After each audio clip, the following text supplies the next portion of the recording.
इयं ब्रह्म वेदांत विदो वदन्ति परं प्रधानं पुरुषं तथान्ये विश्वोद्यते कारणम् ईश्वरं वा तस्मै नमो विघ्न विनाशनाय। हे गणपति देवता, आप स्वतः सतत संचालित प्रकृति के संचालक देवता हैं। आप विश्व के उद्भव काल से ही हमारे माता के साथ और माता के द्वारा सृष्टि की जो परिष्कार की क्रिया है उसके कार्य में संलग्न हैं। आप स्वसंचालित प्रकृति चक्र के कलाकार हैं। आपको आपके माध्यम से ही सारा जगत की सृष्टि की रचना चल रही है। कालबद्ध, अनुशासित, अनूठा जो सृष्टि बन है इसका और नहीं मर्यादित उम्र के अनुसार ये सारी क्रियाएं आपके माध्यम से निर्धारित होती है, चल रही है। ऐसी परिस्थिति में आज का मनुष्य जो जंगली जीवन से सभ्य जीवन में आने के समय संकल्प लिया था, उस समय आपने इस मनुष्य को सभ्य बनाया था, सभ्यता की ओर लाए थे। और यह मनुष्य आज उस सभ्यता के निर्देश का, जिसमें आप वेद और आयुर्वेद का जो आपने रचना की थी, करवाई थी ऋषियों के माध्यम से, उस वेद और आयुर्वेद के बातों को ही भूल गया। और ये प्रकृति में ऐसा लगता है कि प्रकृति से इसका एक आत्म संबंध है ही नहीं। ये अलग से अपने को बुझता है कि हम प्रकृति में एक अलग वस्तु हैं, लेकिन प्रकृति में है। ये शायद समझदारी अगर रहती तो ये प्रकृति के साथ एकत्व बनाकर चलने की भावना में रहता। और ये एकत्व की स्थिति बना के चलने के अभाव में ही ये बीमार है। और ये इस बोध से बिल्कुल अलग हो जा रहा है कि मेरा और प्रकृति के साथ तारतम्य संबंध है। ये न काल का परवाह करता है, न कर्म का परवाह करता है, न इंद्रियों का परवाह करता है। मनमौजी हो गया है और ये मनमौजी होने के चलते यह बीमार रहने लगा है। विवेक की मात्रा कम हो गई है, इसमें नहीं के बराबर हो गई है। आपको विवेक का देवता माना गया है।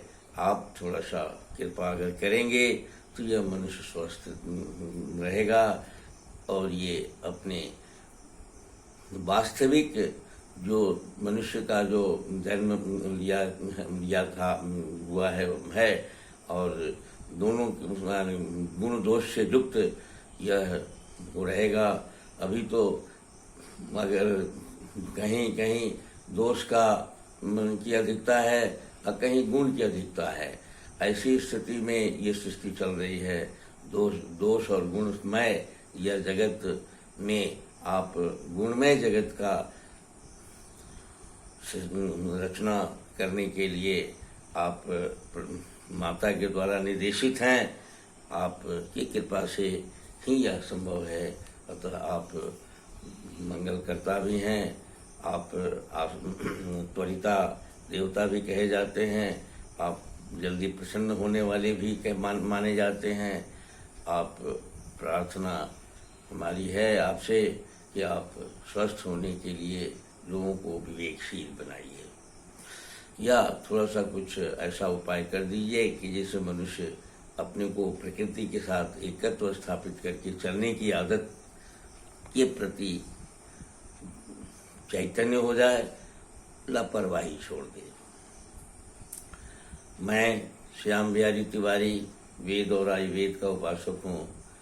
स्वास्थ्य की रक्षा और रोगी मनुष्यों को रोग मुक्त करने की जो आयुर्वेद की जो संकल्प है, वेद का जो सर्वे भवन्तु सुखिनः सर्वे सन्तु निरामया की जो ऋषियों का उद्घोष है, वेद के उपासकों का जो इच्छा है, अंधकार से प्रकाश की ओर यानी तमसो माँ ज्योतिर्गमय मृत्युर्मा अमृतगमय, इन बातों, इन जो संकल्पों को हम पुनः इस धरती पर चरितार्थ करने की कोशिश करने के क्रम में मैं आपके सामने उपस्थित होता हूँ।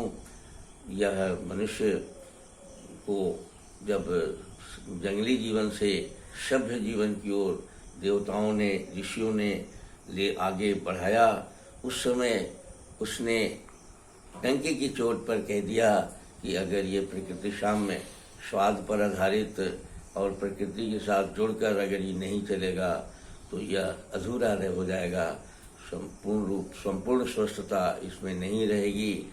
आज स्वास्थ्य की परिभाषा पर ये कसौटी में यानी स्वास्थ्य की परिभाषा की कसौटी पर किसी भी तरह से आज का मनुष्य खड़ा नहीं उतरता है। ऐसी स्थिति में हम स्वस्थता को कैसे प्राप्त करें, स्वस्थ के परिभाषा के अंतर्गत हमारा मानवीय जीवन, भारतवर्ष के लोगों का जीवन कैसे आ जाए, इसको के प्रयास में मैं इस कार्यक्रम को आपके सामने प्रस्तावित कर मैं प्रयास करता हूँ अपनी छोटी बुद्धि से, अपने कम जानकारियों से आपको मैं जगाना चाहता हूँ। आपके जागृत होने के बाद आप में से लाखों ऐसे हैं जो हमसे बहुत अच्छा इस कार्यक्रम को जानते हैं, जानने और जान सकते हैं। इसलिए आपका भी मैं को भी प्रार्थना करता हूँ कि आप अपने भीतर के ज्ञान विज्ञान को इस कार्य में लगाइए, कल्याणकारी कार्य में लगाइए। आज अगर हम आधुनिक विज्ञान की बात करते हैं तो आधुनिक विज्ञान की जो परिभाषा हेल्थ की है उसमें एक छोटी सी बात कही गई है, हम भारतवर्ष के लोग उसको भी पालन नहीं कर रहे हैं।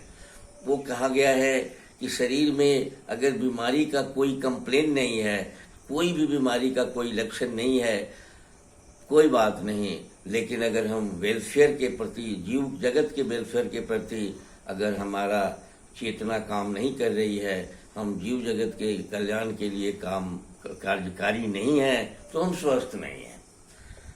यह बात अगर हम आधुनिक विज्ञान को अगर हम बहुत महत्व देते हैं तो आधुनिक विज्ञान के स्वास्थ्य की परिभाषा को भी हमें थोड़ा सा नज़र में रखना होगा। हम उसके अनुसार भी अगर चलने लगें तो कहीं कठिनाई नहीं है, क्योंकि जैसे ही आप वेलफेयर की ओर आगे बढ़ेंगे, कल्याणकारी कार्यक्रमों की ओर आगे बढ़ेंगे, जीव जगत के कल्याण के लिए आगे बढ़ेंगे, आयुर्वेद का जो वो बात है कि न तपंति रोगा, आप रोग से मुक्त हो जाएंगे, आप में रोग होगा ही नहीं।